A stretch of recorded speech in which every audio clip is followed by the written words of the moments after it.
Olá, como vai? Meu nome é Zoica, eu sou psicóloga e atuo na atenção básica à saúde pela Prefeitura de Indaiatuba. Hoje iniciamos uma série de vídeos sobre saúde mental infanto-juvenil, promovido pela Secretaria da Saúde e dirigido pelo Grupo Gestor de Saúde Mental. O objetivo é capacitar você, que é profissional da rede de proteção à criança e ao adolescente, ou seja, profissional de saúde, profissional da educação, profissional da assistência social, entre outros.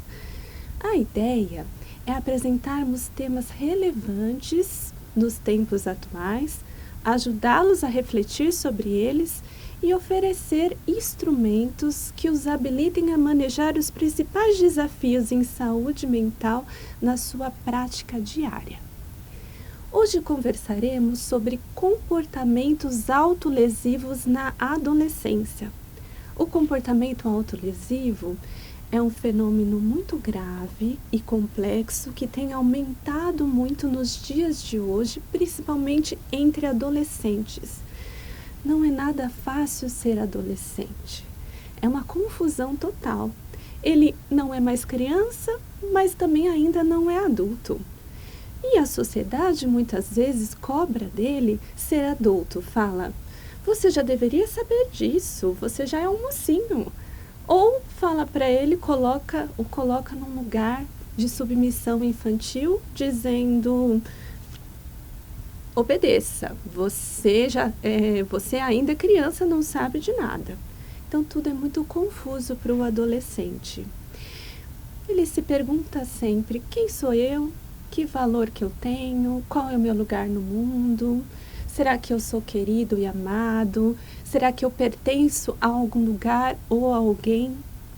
E junta tudo isso com uma época em que as relações estão cada vez mais frágeis, o tempo está cada vez mais rápido, as coisas estão cada vez mais aceleradas, as experiências elas estão esvaziadas, sem sentido, dificuldades cada vez mais significativas de lidar com frustração e lidar com tantas adaptações, com tantas mudanças, muitos desafios para adolescentes.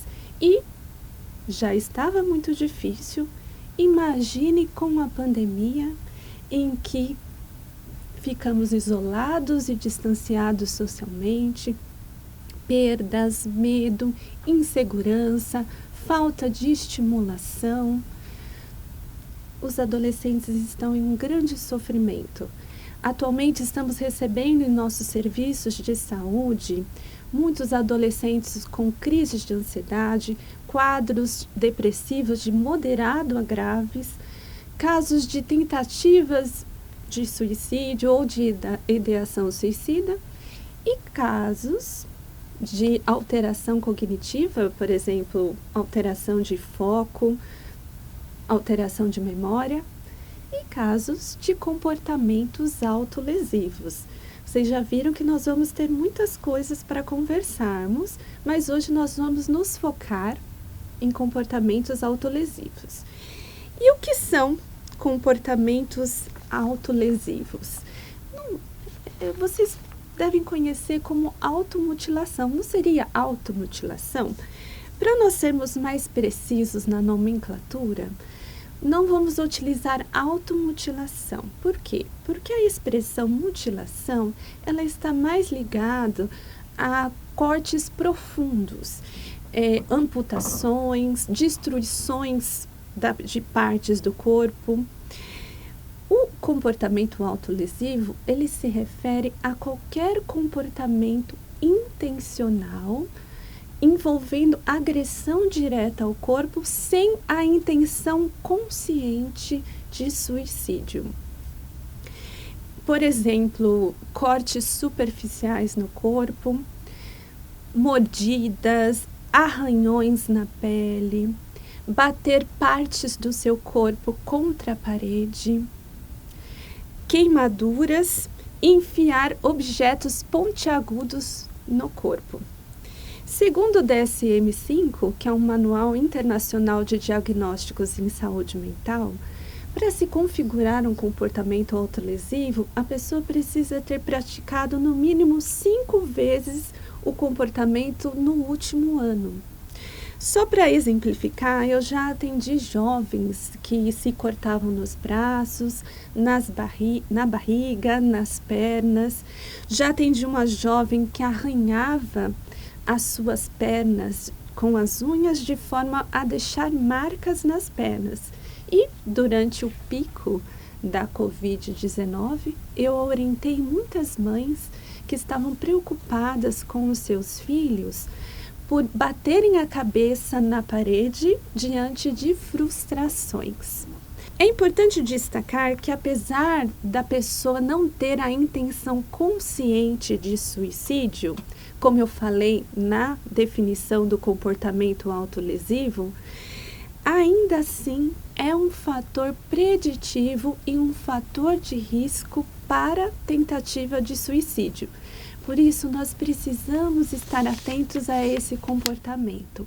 Mas não podemos também nos focar apenas no comportamento. Precisamos também investigar as raízes que levam o adolescente a apresentar esse tipo de comportamento. Assim como tratamos uma febre quando ela está alta, também investigamos o que leva a essa reação do corpo, pois ela sinaliza que algo não vai bem. Para agirmos, para pensarmos em como intervir junto ao adolescente que apresenta comportamento autolesivo, precisamos entender primeiramente esse fenômeno. Eu vou apresentar a seguir algumas funções ou algumas variáveis que motivam ou reforçam o comportamento autolesivo indicados pela literatura científica.